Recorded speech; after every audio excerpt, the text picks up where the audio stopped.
आणि महत्त्वाची बातमी. सरकारी हॉस्पिटल की मृत्यूचे सापळे असा प्रश्न विचारायला लावणारी आणखी एक भयानक घटना समोर आली. अमरावती स्त्री जिल्हा रुग्णालयात आग लागून 3 नवजात बालकांचा होरपळून मृत्यू झाल्याची अतिशय दुर्दैवी घटना घडली.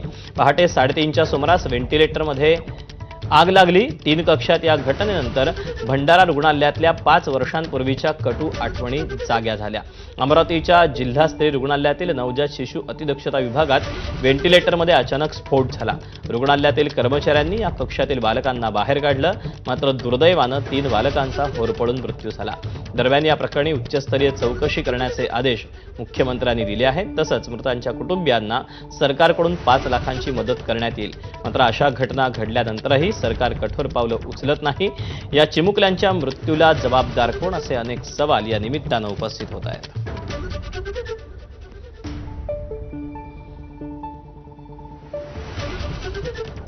आम्ही इकडे आणलं स्त्री रुग्णालयामध्ये.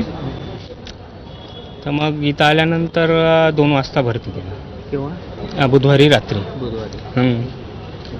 आणि मग आज 5 दिवस झाले ते हे असं झालं, अशी घटना घडली.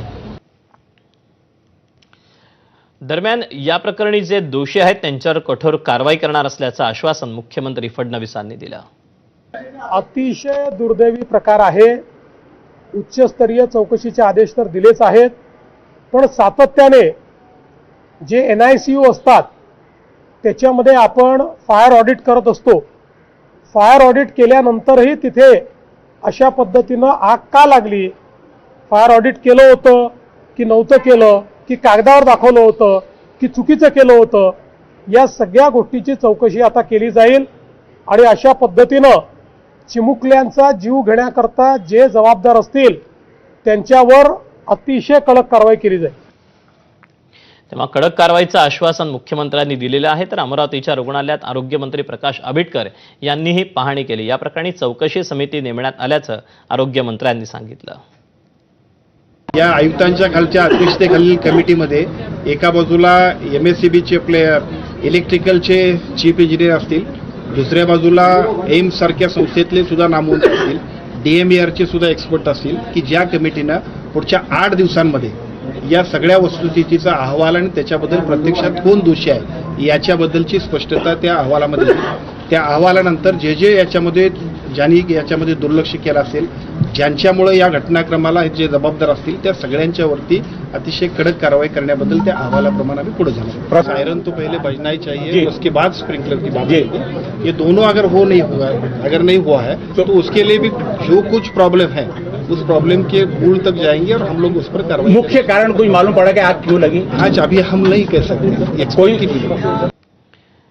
या दुर्घटनेनंतर विरोधकांनी सरकारला घेरलं. आरोग्य व्यवस्थेकडेही सरकारचं दुर्लक्ष झाले असा आरोप विरोधकांनी केला.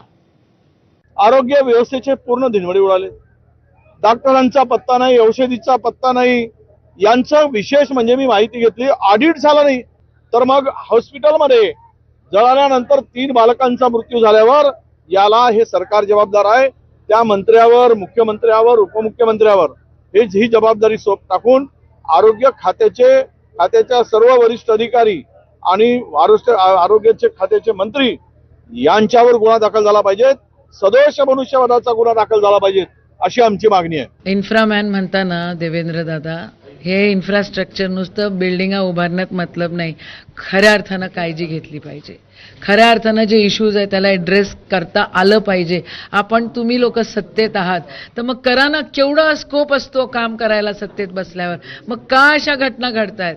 अतिशय दुर्दैवी ही घटना आहे, याचा निषेधच आहे आणि जे कोणी दोषी असेल त्याच्यावर कारवाई झाली पाहिजे. अतिशय दुःखद घटना आहे. 3 लहान बालकांचा मृत्यू त्या आगीमध्ये झालेला आहे, जी हॉस्पिटलमध्ये लागली होती आणि काही 6 बालकं अजून सुद्धा सिरियस आहेत असं आम्हाला कळतं.